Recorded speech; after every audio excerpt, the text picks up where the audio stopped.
Hey, how's it going? My name's Hunter Adams, and this is my What Would You Do assignment, balancing the freedom to drive and air quality. So I'm driving in a taxi cab in New York City. And the first thing I hear about is that the EPA fined the city for pollution.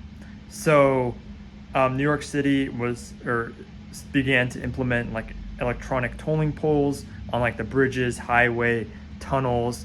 And so after that, I'm talking to the taxi guy, and we're having a conversation, so I start making my decisions. So the first decision I made was between transit upgrades, like mass transit upgrades, and then like either we do that or congestion pricing. So what I chose to do was a New York City Transit, of the authority's fast forward plan, which is the mass transit upgrades solution. And the reason I chose this was because that would improve the subways, as it said, so like the signals. It would also help like low income residents that rely on like the subways and buses, and that just builds like long term support as well for the climate and everything.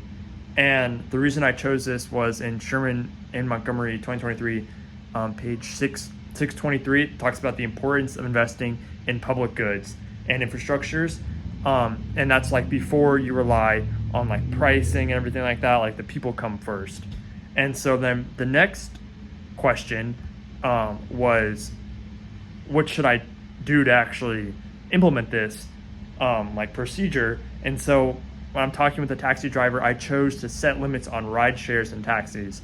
I know, not really nice to the taxi driver, but the reason I did this, especially in like congested zones, is that like ride shares and taxis, they have like unnecessary traffic congestions, and they block like bus lanes and a lot of public walking areas. So having fewer taxis would have like smoother operating systems. I know obviously private cars aren't the best, but in the long run it like clears up the dense transit areas.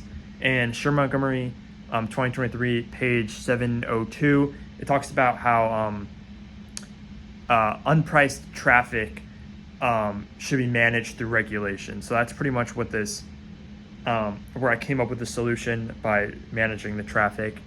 And then in conclusion, obviously there was pushback from the taxi companies. I would assume the taxi driver who I was talking to.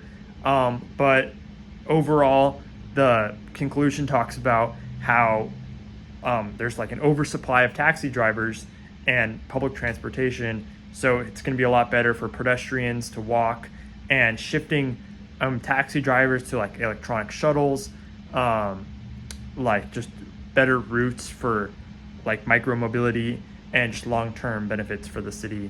So overall, yeah, like reducing the taxi drivers is a lot better to reclaim like the streets and buses and cleaner air. So overall, it helps the environment. Thank you.